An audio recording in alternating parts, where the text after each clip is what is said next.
Just real quick, this is only through 2010. Everything that I'm going to show you right now is up through about September of 2010. So I've annualized some numbers, and I'll point that out when I get to annualizations. But all I really want to show you right now is the Spokane market, the median prices. You can kind of see the peaks. And this is only through 2009. We don't have the 2010 median prices of all the cities in the Northwest yet. You can kind of see what's been going on. Tri-Cities has maintained pretty flat, and they'll probably continue being flat.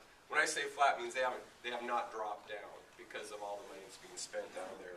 Whereas Tacoma's is dropped, Portland's dropped, Boise's just tanked.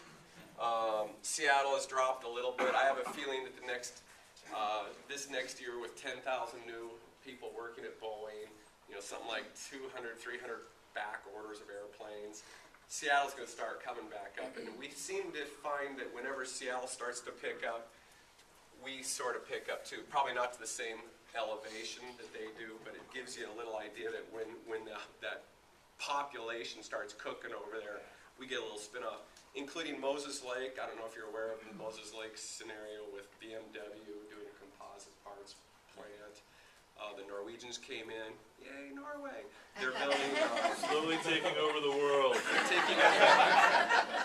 They're building solar panels, and then you have, is it Intuit or Google? There's a couple data storage facilities, and what these are, they're big buildings with a lot of servers in them. And for example, if it's a Google facility, I think it's Google that's doing it, but they're basically sucking all the information off every web server once every couple months or a couple of weeks. They're storing it in their own facility so that their search engines can find the information quicker. It's updated. What they're there for, why everyone's coming to Moses Lake is because of what? Cheap power. Cheap power. The dams are actually owned by a PUD. It's a public utility that owns the dams. So it's cheap power, so that's why they're there. Okay, anyhow, so we're going to see some activity out of Moses Lake. So the pressure is starting to build again. We like to see that. Let's talk about the housing supply. New construction. Again, numbers are annualized through the end of September. You can see where in the 2004, 2005s, 2006s, we're building up to around 1,500 units. And these are sales of units through the MLS. So the permitting is going to be greater, but the actual sales through MLS, you can see what these numbers are and where they are right now, 2009, 2010. And again, that's an annualized number, and it may even, this 2010 number may actually drop down by the end of the year. So we'll see on that.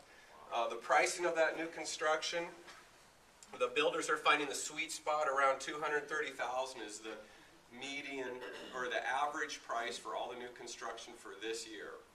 Whereas the average price in 2009 was just under $270,000, and that is indicating some excess inventory from the year prior. Because all the builders were building at $300,000 because everyone's buying $300,000. Now we think it's just the opposite. It's being pulled down by everyone buying at $180,000, $190,000, and so this number, I wouldn't be surprised if the 2010 number dropped under $230,000 by the end of the year, and it'll probably continue in that lower level for quite some time. Building permits, the top number, this is all Spokane County now, including the city of Spokane. The top number, the blue line is multifamily production. The amount of doors being developed or built. So in 1988, about 1,100 apartments were built. Okay, in 2009, about 1,400 units were built, or permitted. In 2010, we're annualizing it up to around 1,700 units are being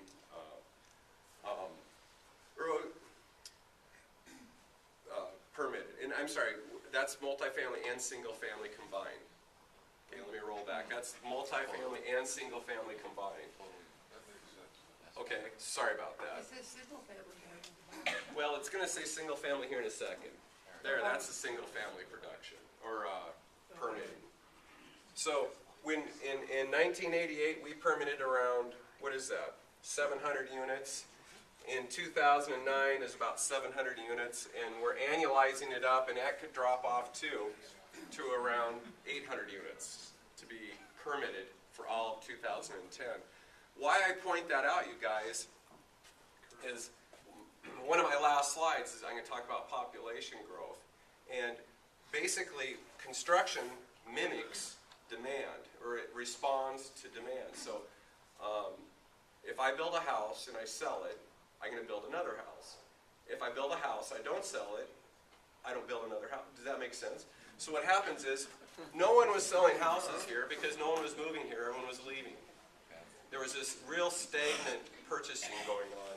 But then people start moving here, you build a house and sell it in 3 weeks instead of 3 months, and that increased production all the way up through the early 90s. But what's interesting is we maintained a level of production for housing about this 2,100 unit level. In 2002 through about 1996, around 2,000 units every year. That's representing about 1% population growth. Now, in the past 3 years, we've had more than 1% population growth, but our production of housing has been very low. So either we overbuilt a lot here and we're still burning up that supply, or we're creating some demand. So I'm going to be showing you what's going to happen here. This is kind of interesting. But let's talk about sales real quick, because residential home sales, which is this red line, does kind of, it indicates when we have a lot of people moving here or people moving around the city, as does new construction permitting. We were doing about 8,300 units back in the 07 era. We're annualized out to maybe 4,300 units this year. So it's almost half. When you think about it, back then, people would buy a house and sell it every 2 or 3 years. The national average and the Spokane average is around 7 years, and the average person lives in a house for 7 years. Now, if you have people rolling over houses every couple of years, that's a lot more activity. And I think what we're seeing right now is a lot of people are staying put. You know, they're over borrowed. Yeah. Is that including ghosts? Yes, and I can talk about ghosts in a second. Actually, no, there's no ghosts on here. What Russ is asking about is ghost listings. New construction, you'll go into and you'll search new houses, just new construction. And for example, about 2 weeks ago, 430 houses came up as new construction. Well, you start looking at it, and only about 250 of them were actually being built. So you had 200 extra, which is a lot of just paper listings. There's nothing there. This is just a vacant lot. But no, this is actual sales. This is actual permitting. I'm just showing you the correlation between the two. When we're building a lot, we're usually selling a lot. But it's also demonstrating that we're selling back in 1988, 89 numbers.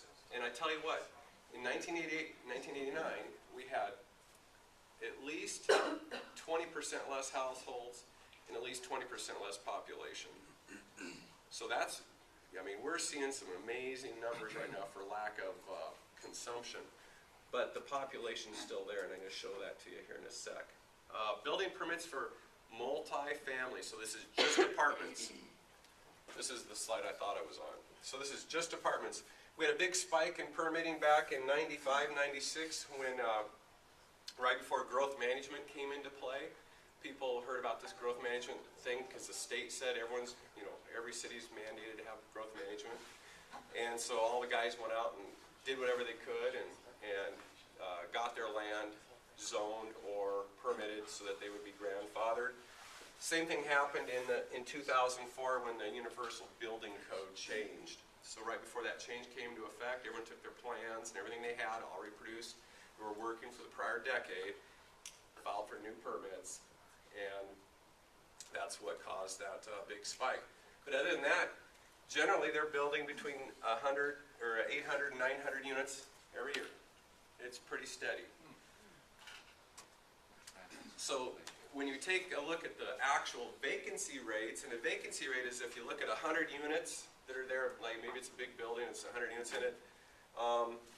In 1998, 9 of them were vacant out of the 100. So it's a 9% vacancy rate.